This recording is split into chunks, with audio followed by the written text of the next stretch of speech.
আর একটু জল দিয়ে দেবে, সর্ষের জল। ব্যাস, আর কি চাই বলো? বলছে ভগবান জানে।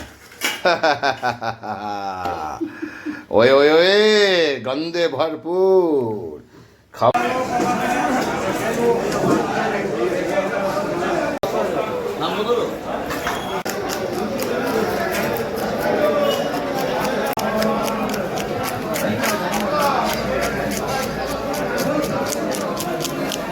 মাথাটা দেখায়। ওহো, কি জিনিস ভাই!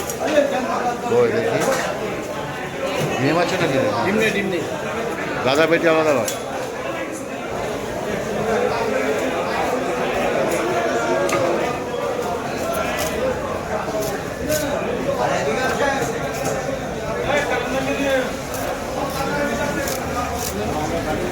বল ভাই বল।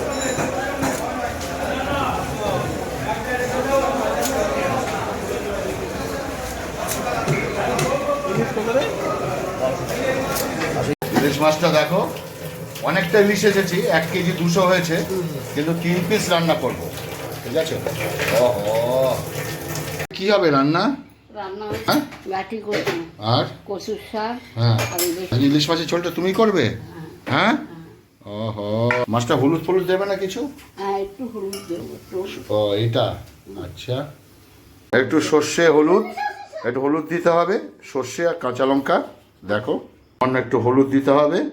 এই যে মা ইলিশ মাছ দিয়ে দিল, হালকা একটু ভেজে নামিয়ে দিতে হবে, হালকা, একদম হালকা।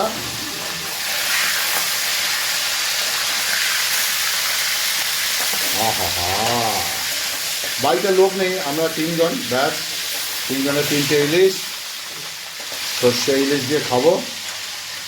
আর রান্না করছে মা। মা বলো, কেমন আছো? ভালো আছো? ভালো না আসলে রান্না করে আসতে পারে। চলো, এই দেখো, এটা দিয়ে দেবে এখনই।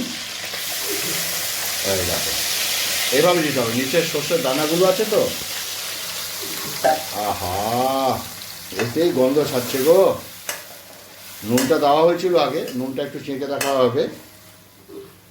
এরকম ঝোল থাকবে? হ্যাঁ, এরকম ঝোল থাকবে। মা একটু নুন দেখে নিচ্ছে, ঠিক আছে?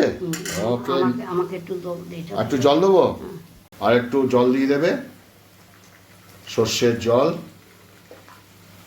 ব্যাস, আর কি চাই বলো? এই দিয়ে খাওয়া হয়ে যাবে। ওকে, ঠাকুর জানে। ঠাকুর জানে, মা বলছে ভগবান জানে। ওয়ে ওয়ে ওয়ে, গন্ধে ভরপুর খাবো আজ গরম ভাতু। কি দিয়ে খাবি রুটি? হ্যাঁ, এখন রাত সত্য কি আছে? একটু আম কষা নেই না? আম কষা না, আমি কলা দিয়ে খেয়ে নেবো একটা রুটি, আর লাগবে না। এভাবে খাবে তোমরা, দেখো। ব্যাস, মোটামুটি হয়েই গেছে। আহা হা হা হা, দেখো হয়ে গেছে, পাত্রে রাখা হচ্ছে। আহা, বিউটিফুল।